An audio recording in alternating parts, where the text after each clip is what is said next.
नमस्कार, स्वागत है आप सभी का। देवभूमि दिन भर देख रहे हैं आप। मैं हूं आपके साथ कृतिका। बुलेटिन की शुरुआत बड़ी खबर के साथ करेंगे। मुख्यमंत्री पुष्कर सिंह धामी का दिल्ली दौरा रहा, जहां पर रेल मंत्री अश्विनी वैष्णव से मुलाकात मुख्यमंत्री पुष्कर सिंह धामी ने की है। साथ ही उत्तराखंड में संचालित रेल परियोजनाओं के लिए भी उन्होंने आभार जताया। टनकपुर देहरादून जनशताब्दी रेल शुरू करने का भी अनुरोध किया है। दिल्ली रामनगर शताब्दी एक्सप्रेस रेल सेवा की गुजारिश की गई। मुख्यमंत्री पुष्कर सिंह धामी ने नई दिल्ली में रेल मंत्री अश्विनी वैष्णव से ये शिष्टाचार मुलाकात की है, जिसकी तस्वीरें भी हम आपको दिखा रहे हैं। मुख्यमंत्री ने रेल मंत्री से टनकपुर देहरादून के मध्य एक जनशताब्दी रेल सेवा और दिल्ली रामनगर के मध्य शताब्दी एक्सप्रेस रेल सेवा संचालित करने का अनुरोध किया है।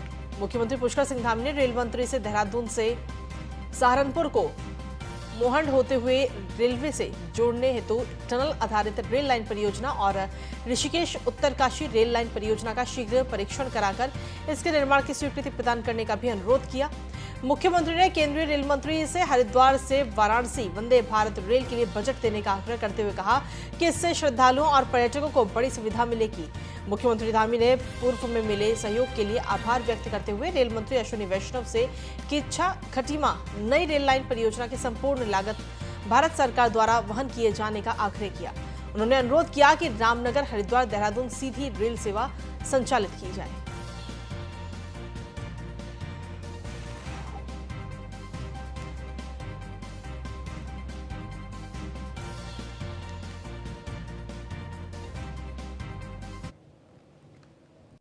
टनकपुर है, वहाँ से प्रदेश की राजधानी देहरादून के लिए भी एक मैंने नई ट्रेन चलाने की मांग करी थी उनसे, मैंने अनुरोध किया था, तो उस पर भी उन्होंने मुझे आश्वस्त किया है कि नई ट्रेन का मार्ग बनाकर नई ट्रेन वहाँ पर चलाई जाएगी। और लंबे समय से जो बागेश्वर टनकपुर रेल लाइन जो हमारी सामरिक रूप से भी बहुत महत्वपूर्ण है और आदरणीय प्रधानमंत्री जी के भी प्राथमिकता में वो है, उन्होंने हल्द्वानी में अपनी एक जनसभा के दौरान भी उस बात को कहा था कि जल्दी से जल्दी उसका ब्रॉड गेज DPR बनाकर भारत सरकार के स्तर पर उसकी भी जल्दी स्वीकृति प्राप्त हो। दूसरा, रामनगर हरिद्वार और देहरादून के लिए नई रेल सेवा की भी बात हुई है, उस पर भी उन्होंने आश्वस्त किया है कि नई, क्योंकि पर्यटन की दृष्टि से रामनगर एक बड़ा सेंटर है और रामनगर आने वाले टूरिस्ट हरिद्वार माँ गंगा के भी दर्शन करें, देहरादून भी आएँ, राजधानी है, तो उसके लिए भी एक बात हुई है। इसके अलावा एक ट्रेन जो बाबा विश्वनाथ की धरती से काशी से हरिद्वार के लिए भी माँ गंगा के इस स्थान से लेकर माँ गंगा के उस स्थान तक के लिए भी मैंने इनको बात की। उन्होंने मुझे आश्वस्त किया कि वंदे भारत एक्सप्रेस का जो भी फिजिबिलिटी जहाँ से ठीक बन पाएगी, उसका जो क्राइटेरिया होगा। वहीं सीएम पुष्कर सिंह धामी चले हिंदुत्व की राह पर। देवभूमि के सनातन स्वरूप को बिगड़ने नहीं देंगे, ऐसा कहना है मुख्यमंत्री पुष्कर सिंह धामी का। उन्होंने कहा कि अवैध मजारे, जनसंख्या असंतुलन, शत्रु संपत्ति पर खुलकर ये तमाम बातें कही गई हैं। अवैध कब्जों UCC पर पहली बार खुलकर बोले हैं मुख्यमंत्री पुष्कर सिंह धामी। उन्होंने कहा कि उत्तराखंड में खाली करनी होगी कब्जाई हुई सरकारी जमीनें। ये बड़ी खबर आप तक पहुंचा रहे हैं।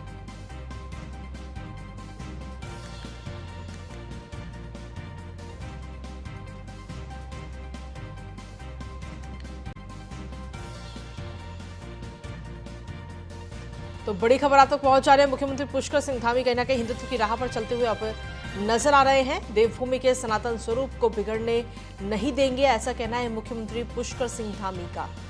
अवैध मजारे, जनसंख्या असंतुलन, शत्रु संपत्ति पर खुलकर मुख्यमंत्री पुष्कर सिंह धामी कहते हुए नजर आए। अवैध कब्जों UCC पर पहली बार खुलकर बोले हैं मुख्यमंत्री पुष्कर सिंह धामी। तो ये बड़ी खबर आपको पहुंचा रहे हैं।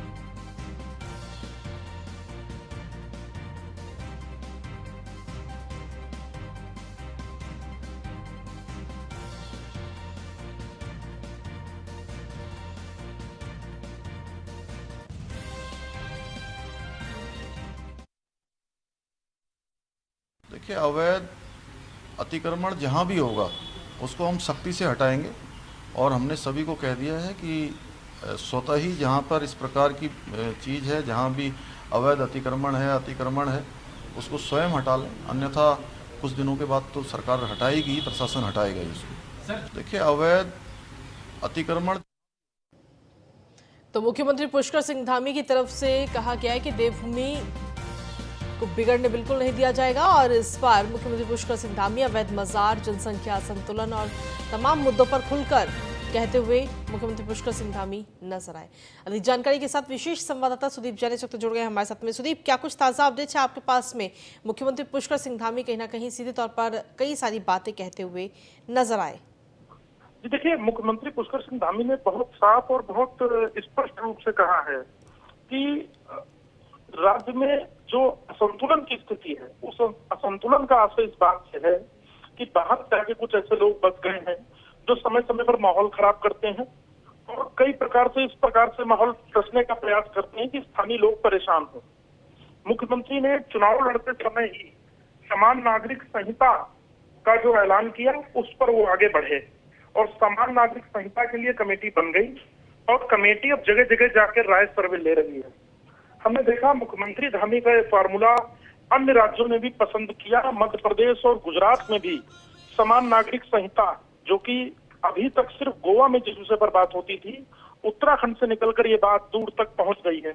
इसके अलावा धर्म परिवर्तन को लेकर भी राज्य सरकार ने सख्त कार्रवाई की व्यवस्था कानून में की है। तो एक मुख्यमंत्री साफ तौर पर एक संदेश दे रहे हैं कि जो हिंदुत्व विषय ही नहीं है, राज्य में रहने वाले हर वासी को उसका वाजिब हक मिले और कोई किसी के ऊपर हावी होने अथवा उत्पीड़न करने की स्थिति में ना होने पाए, चाहे धर्म बल के आधार पर हो, चाहे संख्या बल के आधार पर हो। यही वजह है कि समान नागरिक संहिता चुनाव से ठीक 2 दिन पहले तो मुख्यमंत्री ने दावा किया था, ऐलान किया था, उस पर वो आगे बढ़े और इस बाबत कमेटी का भी गठन कर दिया गया, जो कि कई राउंड के अपने सर्वे कर चुकी है, लोगों से बातचीत कर चुकी है, विभिन्न जातियों जनजातियों के बीच जाकर उनका अभिमत, उनकी राय ले चुकी है। ठीक है, शुक्रिया तमाम जानकारी देने के लिए सुदीप।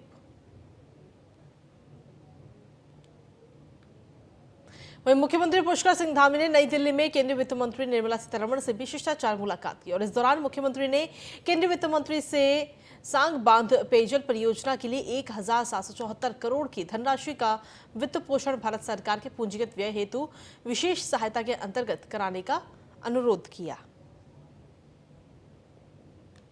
और मैं निर्मला सीतारमण जी से भी मैंने भेंट करी है, क्योंकि सौंग डैम देहरादून के लिए बहुत आवश्यक है। अगले आने वाले 50 सालों के लिए पानी की जो भी पेयजल की समस्या है उसका निदान सौंग डैम के बनने से हो पाएगा। और 15,000 लगभग आबादी ऐसी है जो प्रत्येक वर्ष सौंग नदी में ज़्यादा पानी आने से कहीं ना कहीं बाढ़ या अन्य प्रकार की जो परेशानियां होती हैं वर्षा काल में, उस सौंग नदी के अधिक बहाव में आने के कारण से या उफान पर होने के कारण से आती है।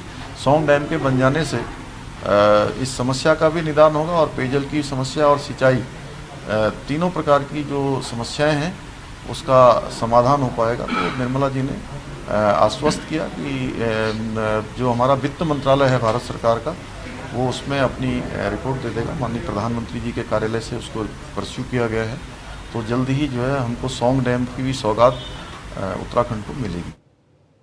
वहीं मुख्यमंत्री पुष्कर सिंह धामी ने सोशल मीडिया के जरिए मानस खंड मंदिर श्रृंखला के बारे में एक बार फिर से प्राथमिकता देते हुए कुमाऊं में आने वाले अलग अलग 14 मंदिरों के बारे में जानकारी देते हुए कुमाऊं भ्रमण के दौरान मानस खंड के मंदिरों के भ्रमण का अनुरोध किया।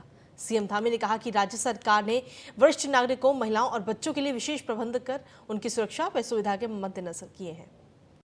नमस्कार, मैं देवभूमि उत्तराखंड में देश विदेश से आने वाले सभी श्रद्धालुओं, पर्यटकों का हार्दिक स्वागत करता हूं। प्रदेश में धार्मिक पर्यटन को बढ़ावा देने के उद्देश्य से आदरणीय प्रधानमंत्री श्री नरेंद्र मोदी जी के कुशल मार्गदर्शन में राज्य सरकार द्वारा 4 धाम की तर्ज पर मानस खंड मंदिर माला मिशन के प्रथम चरण में कुमाऊं के प्रमुख 14 मंदिरों को चिन्हित किया गया है।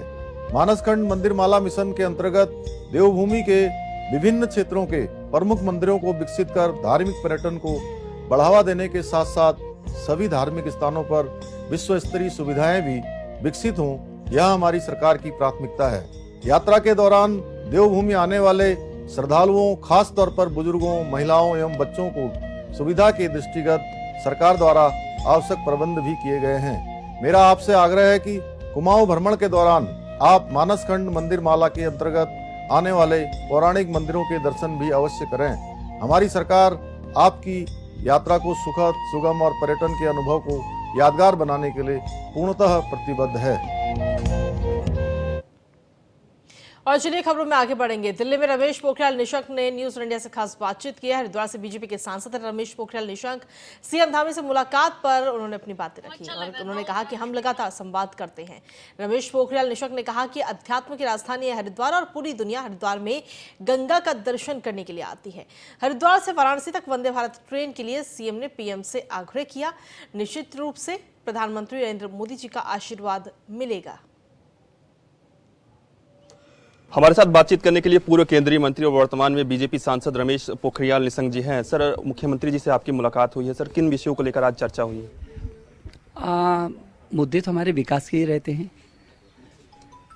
अब क्योंकि देश के प्रधानमंत्री जी ने कहा कि अगला दशक उत्तराखंड का दशक होगा और हमारे प्रदेश के मुख्यमंत्री उस स्टेट को एक मॉडल स्टेट बनाने की दिशा में काम कर रहे हैं, तो स्वाभाविक ही है, बड़ा काम है। उसके लिए कई बार हम विचार विमर्श भी करेंगे, उसके रास्तों को भी बनाएंगे, तेजी से उस पर चलने की योजना भी बनाएंगे। तो लगातार जब मुख्यमंत्री इधर आते हैं तो हम यहाँ मिलते हैं, जब मैं देहरादून जाता हूँ तो वहाँ भी मिलते हैं। ये लगातार हम लोग संवाद करते रहते हैं। सर, हरिद्वार से लेकर वाराणसी तक वंदे भारत एक्सप्रेस चलाने की भी कवायद कहीं ना कहीं तेज हो गई है। प्रधानमंत्री से आग्रह भी किया गया है। आपको लगता है कि विकास में कहीं ना कहीं इसको लेकर रफ्तार मिलेगी? हरिद्वार को यदि आप देखेंगे तो दुनिया की आध्यात्म की राजधानी है हरिद्वार और पूरी दुनिया गंगा के दर्शन करने के लिए आती है।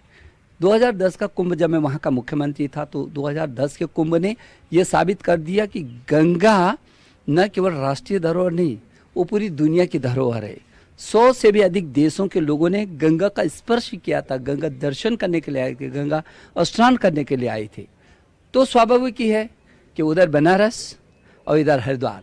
तो हरिद्वार से बनारस से वंदे मातरम जो ट्रेन के लिए बारे में मुख्यमंत्री जी ने ये आग्रह किया है और प्रधानमंत्री जी का आशीर्वाद होगा तो ये जो ट्रेन चलेगी, ये दोनों आध्यात्म की इन शक्तियों का मिलान, और प्रधानमंत्री जी वहाँ से सांसद हैं और हरिद्वार उनका घर है। वो हिमालय से उनकी आगाज श्रद्धा निष्ठा है, आप जानते हैं सब। तो इसलिए वो हिमालय वहाँ तक कैसे जुड़ा रह सकता है बनारस तक, ये भी एक बहुत अच्छी कवायद होगी। धन्यवाद सर। थे हमारे साथ बीजेपी सांसद और पूर्व केंद्रीय मंत्री रमेश निशंक पोखरियाल जी, जिनका साफ तौर पर कहना है कि प्रधानमंत्री का सपना रहा है और उत्तराखंड से उनका विशेष लगाव रहा है। इसी कड़ी में लगातार जो विकास के कार्य है उत्तराखंड में हो रहे हैं। वीडियो हिमांशु के साथ पीयूष तिवारी। केंद्रीय रक्षा मंत्री राजनाथ सिंह से उत्तराखंड के सैन्य कल्याण मंत्री गणेश जोशी ने मुलाकात की। मंत्री गणेश जोशी ने उत्तराखंड में निर्माणाधीन सैन्य धाम की वर्तमान कार्य प्रगति के संबंध में रक्षा मंत्री को विस्तार से जानकारी दी। रक्षा मंत्री के आवास में हुई मुलाकात के दौरान सैन्य कल्याण मंत्री गणेश जोशी ने अवगत कराया कि उत्तराखंड में पंचम धाम के तौर पर सैन्य धाम का निर्माण किया जा रहा है और प्रधानमंत्री नरेंद्र मोदी की परिकल्पना के अनुसार ही इसे तैयार भी किया जा रहा है।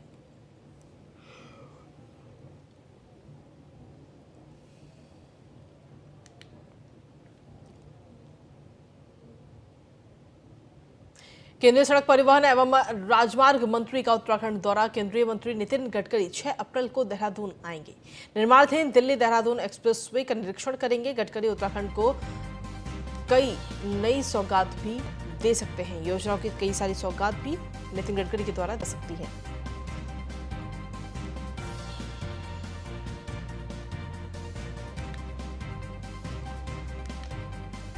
तो गडकरी उत्तराखंड को कुछ नई योजनाओं की सौगात भी दे सकते हैं। ये बड़ी खबर आप तक पहुंचा रहे हैं। केंद्रीय सड़क परिवहन एवं राजमार्ग मंत्री का उत्तराखंड का दौरा है। नितिन गडकरी उत्तराखंड दौरे पर रहेंगे।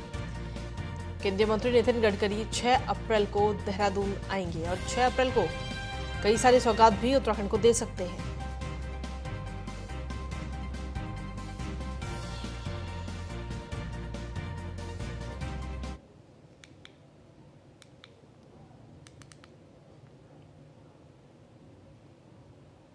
लंबे इंतजार के बाद आईएफएस अधिकारी राजीव भरतरी को वन महकमे के मुखिया पद का चार्ज मिल गया है।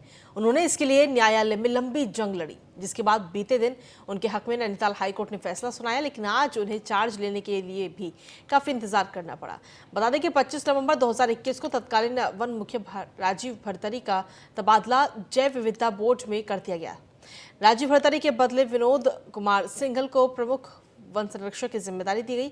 सरकार के इसी फैसले के बाद राजीव भरतरी ने इसके खिलाफ मोर्चा खोल दिया। इस मामले को लेकर राजीव भरतरी ने नैनीताल हाईकोर्ट का भी दरवाजा खटखटाया, लेकिन हाईकोर्ट ने इस मामले में राजीव भरतरी को कैट यानी केंद्रीय प्रशासनिक न्यायाधिकरण में जाने के लिए कह दिया।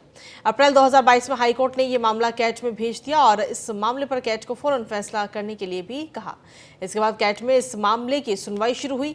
24 फरवरी 2023 को कैट ने बड़ा फैसला देते हुए राजीव भरतरी को वन विभाग के मुखिया के तौर पर सरकार को चार्ज देने के निर्देश दे दिए। उधर केंद्रीय प्रशासनिक न्यायाधिकरण की तरफ से दिए गए निर्देशों पर राज्य सरकार ने पुनर्विचार याचिका लगाई। इसके अलावा वन मुखिया विनोद सिंघल ने भी इस पर पुनर्विचार याचिका डाल दी है, जिस पर 20 मार्च 2023 को निर्णय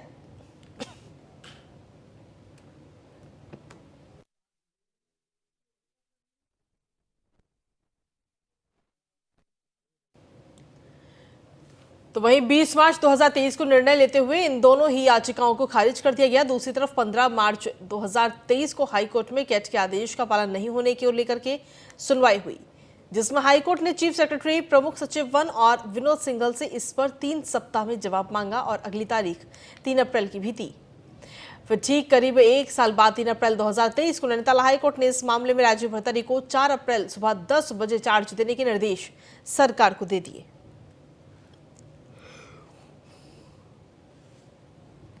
देहरादून मेरा एक पैतृक शहर है। मेरा यहाँ पे जन्म हुआ, यहीं पे मैं बड़ा हुआ और मेरी सदा राज्य में संरक्षण और ग्रामीण क्षेत्रों में विकास मेरी रुचि रही है।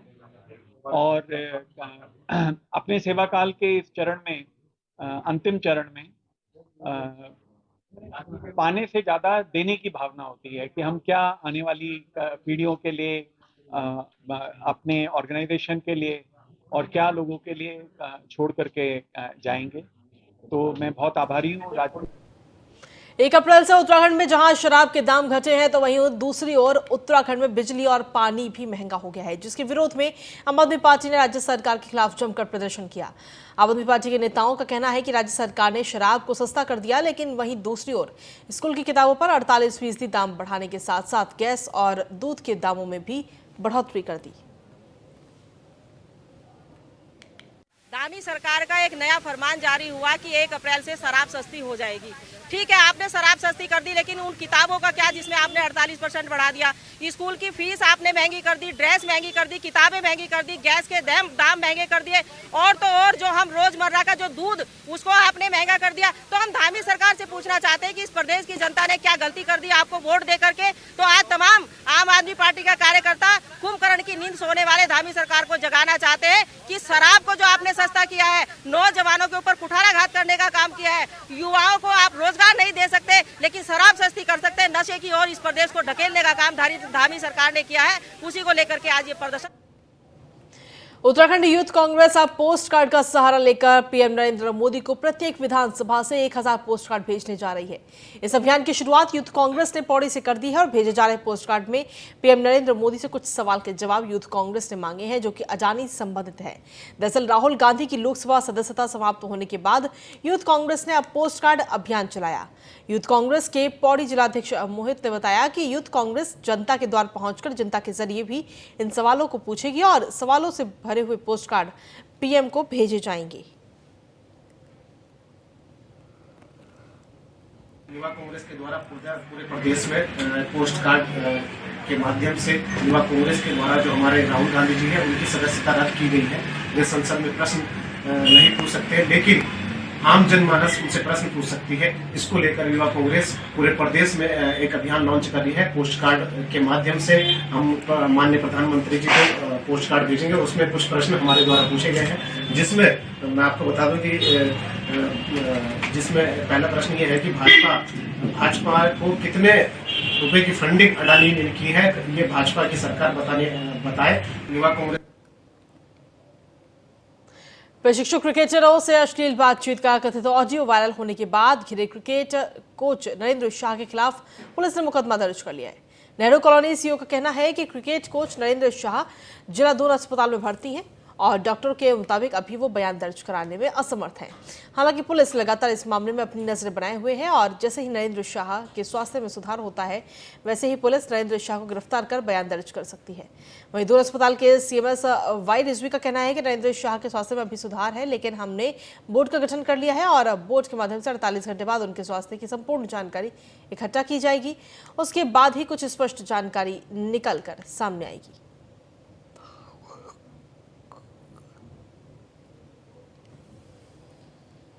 अस्पताल में भर्ती कराए गए हैं और जो इनके जो मेन ट्रीटिंग फिजिशियंस हैं उनसे जो हम संपर्क में रहे हैं, उन्होंने उसका जो कारण था जिसका इलाज चल रहा है वो अननोन पॉइजनिंग बताया है। Unknown poisoning with aspirational pneumonia, जो कि कई कारणों से हो सकता है। पॉइजन कौन सा था, क्या उसका केमिकल था, ये इसके ऊपर ये तो जब फोरेंसिक इसका एनालिसिस होगा उसके बाद ही पता चलेगा। पूर्व विवेचक ने उसमें पूछताछ के प्रयास किए, लेकिन नरेंद्र शाह उस समय पर होश में नहीं थे। उनका डॉक्टर्स ने बताया कि बयान देने की स्थिति में नहीं। वहीं हरिद्वार में सीबीआई का डीसीपी बनकर युवती से सगाई करने वाले फर्जी ऑफिसर को पुलिस ने गिरफ्तार कर लिया है। फर्जी ऑफिसर वर्तमान में अपने आप को पटियाला में पोस्टेड बता रहा था। हरिद्वार पुलिस ने जब इस बारे में जानकारी जुटाई तो मामले का खुलासा हुआ। खुद को सीबीआई ऑफिसर बताकर लोगों को गुमराह कर रहे वसीम आजम को हरिद्वार के बहादुराबाद पुलिस ने उत्तर प्रदेश के सहारनपुर जिले से गिरफ्तार किया। आरोपी ने बहादुराबाद निवासी एक युवती से 1 साल पहले सीबीआई का डीएसपी बताकर सगाई की थी। रिश्ता दोनों परिवारों की ओर से तय हुआ था। लड़के के परिवार ने भी लड़के का परिचय सीबीआई ऑफिसर के रूप में दिया था। कुछ समय बाद ही दोनों की शादी होनी थी, लेकिन लड़की के भाई को धीरे धीरे युवक पर शक होने लगा, जिसके बाद लड़की के भाई ने हरिद्वार के बहादुराबाद थाने में बीती 8 दिसंबर 2022 को एक एफआईआर दर्ज करा दी। पुलिस के मुताबिक हरिद्वार पुलिस ने जब सीबीआई ब्रांच दिल्ली और देहरादून में दस्तावेज खंगाले तो पूरे फर्जीवाड़े का पता चला।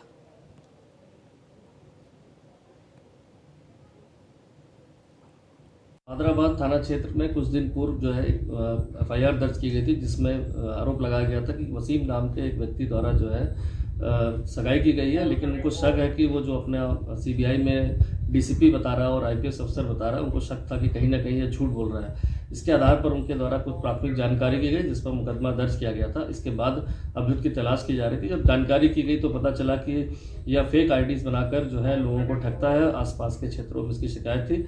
इसको देखते हुए टीम को रवाना किया गया था, जिस पर अभियुक्त वसीम को बेहट से गिरफ्तार किया गया। इसके पास से फर्जी फेक आईडीज 8 जो बरामद हुई, साथ ही साथ फेक वर्दी भी बरामद हुई है। बहुत सारे ऐसे फोटोग्राफ्स बरामद हुए हैं जो ये फोटोशॉप के थ्रू उसको करके मतलब उसको चेंज करके अपनी फोटो लगाता था और लोगों को ठगता था। उससे काफ़ी सारी जानकारी ली गई। जानकारी उपरांत उसको आज न्यायिक हिरासत में जेल। अल्मोड़ा में पूर्व सैनिकों ने चौघान पाटा स्थित गांधी पार्क में प्रदर्शन करते हुए कहा कि 1 रैंक 1 पेंशन की रिवीजन एमएसपी 7वें वेतन आयोग में उनके साथ अन्याय हुआ। पूर्व सैनिकों ने कहा कि सिपाही से लेकर हवलदार रैंक तक की पेंशन बहुत कम बढ़ी। नायब सूबेदार से लेकर ऑनररी कैप्टन के पदों की पेंशन को कम कर दिया गया। इस तरह की कार्रवाई पूर्व सैनिकों के साथ अन्याय है। पूर्व सैनिकों ने 1 रैंक 1 पेंशन में अनेक विसंगतियां होने की बात कहते हुए विसंगतियों को दूर करने की मांग की है। अल्मोड़ा में प्रदर्शन करते हुए पूर्व सैनिकों ने केंद्र सरकार के खिलाफ नारेबाजी की। पूर्व सैनिकों ने कहा कि उनकी पेंशन की विसंगतियों को जल्द दूर नहीं किया गया तो 2024 के लोकसभा चुनाव में बीजेपी को इसका खामियाजा भुगतना पड़ेगा। सरकार हमारी ओआरओपी की जो विसंगतियां हैं, तमाम किस्म की एक लंबी चौड़ी लिस्ट है। उन विसंगतियों को जब तक सरकार दूर नहीं करेगी तब तक ये पूर्व सैनिक पूरे इस मैदान में डटे रहेंगे और जंतर मंतर में उत्तराखंड का 3 तारीख के बाद 16 तारीख तक का हमारा धरना प्रदर्शन स्टेट वाइज जो है बांट दिया गया है। तो हमारी ड्यूटी है, भारत सरकार को झुकना होगा और पूर्व सैनिकों को जो मांगे हैं उसको पूरा कर। अल्मोड़ा के फलसीमा में नियमों के विपरीत जमीन खरीद फरोख्त का मामला गरमाने लगा है। इस मामले में फलसीमा गांव के अनुसूचित जाति के परिवार ने जिलाधिकारी वंदना से मुलाकात कर ज्ञापन सौंपा। साथ ही डीएम कार्यालय के बाहर प्रदर्शन और नारेबाजी की। ग्रामीणों ने पूरे मामले की जांच की मांग की है, तो वहीं जिलाधिकारी ने कहा कि फलसीमा में जमीन की खरीद में धोखाधड़ी की जो शिकायतें मिली हैं उसमें पूर्व में एसडीएम की अध्यक्षता में समिति का गठन कर दिया गया है। जांच में जो भी तथ्य निकल कर आएंगे उस आधार पर कानूनी कार्रवाई की जाएगी। फलसीमा में ज़मीन की खरीद को लेकर धोखाधड़ी की कुछ शिकायतें और कुछ विभिन्न प्रकार के जो कानून हैं उनके उल्लंघन की शिकायतें सामने आ रही हैं। इसमें एक समिति जांच के लिए पूर्व से ही एसडीएम की अध्यक्षता में गठित करी गई है, तो इसकी जांच पूर्ण होने पर जिस भी प्रकार के उल्लंघन इसमें सामने आएंगे उसके अनुसार कानूनी कार्रवाई। खबरों का सिलसिला न्यूज़ इंडिया पर यूं ही लगातार जारी। एक छोटे से ब्रेक के लिए रुकेंगे, बने रहिए हमारे साथ।